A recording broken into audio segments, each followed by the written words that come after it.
नमस्कार, बहुत स्वागत है आपका हमारा समाचार में और मैं हूँ आपके साथ दिव्या शेखावत। देखिए, कल मैं एक खबर पढ़ रही थी कि दिल्ली जो है शर्मसार हो गई थी और दिल्ली में जो एक बस के अंदर एक महिला के साथ रेप हो जाता है। मैं ये खबर आपको पढ़ के सुना रही थी और ऐसा ही घटनाक्रम जयपुर में हुआ।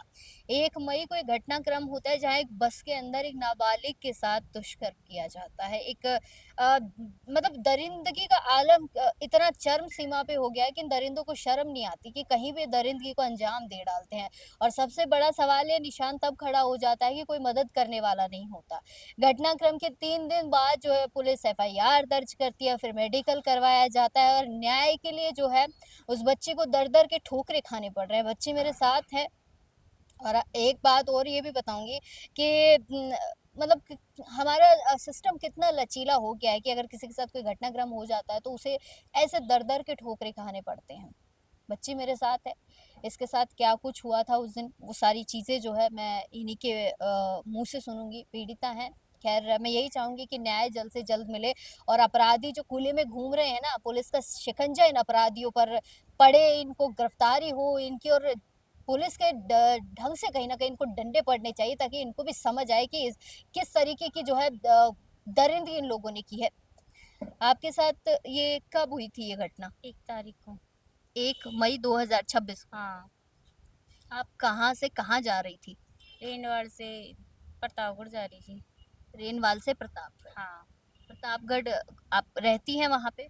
हाँ, मेरा घर जो आपका घर है। हाँ, रेनवाल से प्रतापगढ़ जा रही हाँ। हैं।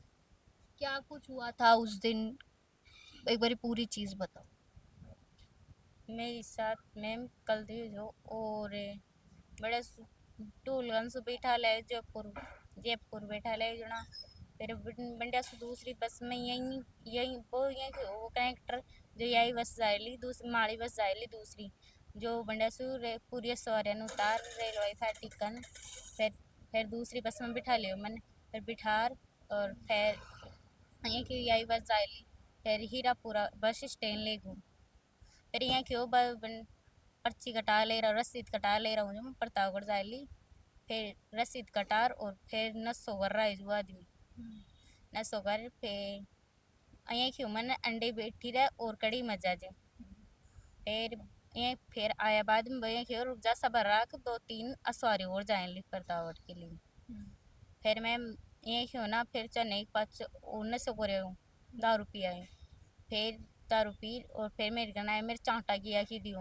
2-3 चांटा दियो फिर मैं चांटा ही दियो ना फिर मैं एकदम खाए यहाँ करो मैं बाल पकड़ मतलब गंदी करे उन्होंने आपके साथ गलत काम किया हाँ कुल मिलाकर की बात है। तो आपने उसको मना किया, विरोध हाँ किया तो मना क्या कहा उस आरोपी ने? चुपचाप बैठे रहे नहीं यहाँ ही मार दूंगा आपको जान से खत्म कर दूंगा ऐसे किया मैं कितना टाइम हो गया था आपको उस बस के अंदर? उस बस के अंदर शायद यहाँ से 10 बजे बैठी थी टूलगन से रात के 10 बजे? हाँ रात के 10 बजे हम्म। फिर वहाँ बस स्टैंड गई जाना 12-1 बजे की टाइम थी तो वहाँ पे कोई गार्ड वार्ड नहीं था बस गार्ड वार्ड स्टैंड था मैम पर साइड में लगाया था बस ने पे? तो वहाँ बस की खिड़की को नहीं जे जुड़ दिया था वो पर्दा नहीं है जे जुड़ दिया था लगा दिया था तो कौन सुने मेरी तो वो ड्राइवर भी तो होगा बस का, वो कहाँ चला गया? बस नहीं था वही बस चला के ले रहा वो था खुद ही चला के ले हाँ गया था। इसके बाद आप कैसे उसके चंगुल से बच के निकली? फिर सुबह सुबह 6-1 बजे 5-1 6-1 बजे मैम चोमू पुलिया उतार दखो देर और बगार गए चो फिर आपने क्या किया, घर पे बताइए बात? हाँ मैम मेरी बड़ी बहन है क्या पुलिस के पास आप लोग कब गए? एफआईआर कब दर्ज हुई? FIR 3 तारीख को दर्ज हुई थी नहीं 2 तारीख को ही थाना में चले गए थे 2 को आप थाने में गए? हाँ 2 को थाने में एफआईआर नहीं ली गई आप? नहीं ली 3 तारीख नहीं ली क्यों? 2 को क्या बोला पुलिस वालों? ऐसे बोला जो आप तो ऐसे ही हो ऐस यही काम करती हो यही धंधा करती हो थाना में से धक्का दे के निकाल दिया 3 तारीख को फिर आपने एफआईआर दर्ज करवाई। हाँ क्या किया पुलिस ने अभी तक उस मामले में? आरोपियों को पकड़ा? आरोपी जो है हाँ मैम पकड़ लिया था फिर पैसा लेके छोड़ दिया हमको भी कि बोला जो आप भी पैसा ले लो इसका राजी मानो कर दो ऐसे बोला मैम पुलिस वाला और कुछ ही सुनाई नहीं करा कार्रवाई ही नहीं किया और भी आरोपी को पकड़ के नहीं लिया है महिला कोर्ट में आप आई, यहाँ पर फैमिली कोर्ट में, यहाँ भी सुनी होगी जज ने आपकी? हाँ सुनी तो है पर अभी कुछ नहीं किया। किसी ने कुछ नहीं किया, आरोपी खुले में घूम रहा है। हाँ खुले में घूम रहा है मैम।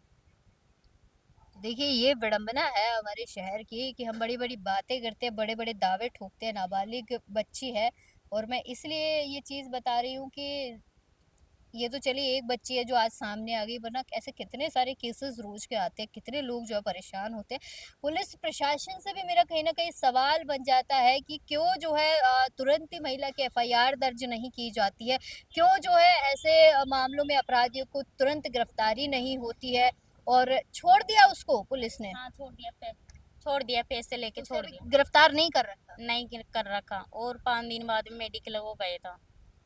मेडिकल हो गया, सब हो गया, आरोपी की पहचान हो गई, लेकिन आरोपी को छोड़ दिया जाता है। क्यों छोड़ दिया जाता है, ये बड़ा सवाल है।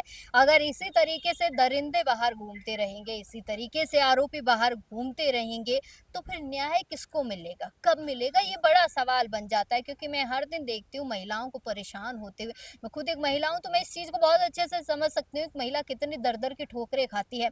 खैर ये तो एक नाबालिग बच्ची है, लेकिन इसी तरीके से बुजुर्ग महिलाएं हो गई, उनके साथ भी ऐसा ही हो रहा है। कहाँ एक्चुअली हमारा सिस्टम क्या कर रहा है, क्यों जो है सिस्टम सोया हुआ है, क्यों सिस्टम सिस्टमैटिक तरीके से नहीं चल रहा है, बड़ा सवाल है। सिस्टम की कहीं ना कहीं जो कारगुजारी चल रही है वो बेहद ही खतरनाक साबित होती जा रही है। अपराधी खुले में घूम रहे हैं भाई, फिर तो हमें अपराधियों को पकड़ लेना चाहिए ना, हमें ही ट्रीटमेंट कर देना चाहिए। फिर क्यों पुलिस की जरूरत रहेगी, क्यों प्रशासन की हमें जरूरत रहेगी? बच्चे को न्याय मिले, यही हमारी गुजारिश है, यही मैं पुलिस प्रशासन से कहना चाहूंगी। अपराधी को पकड़ा है तो अपराधी को छोड़ना क्यों है, ये बड़ा सवाल है। सरकार से भी मेरा सवाल है कि कम से कम इतनी तो पुलिस को इजाजत दीजिए कि अपराधियों को पकड़ के रखे, लगाम लगाए, उनकी उन पर एक्शन ले। इस तरीके से खुले छोड़ना ठीक नहीं है। खैर आप तमाम छोटी बड़ी अपडेट्स के लिए बने रहिए हमारे समाचार के साथ।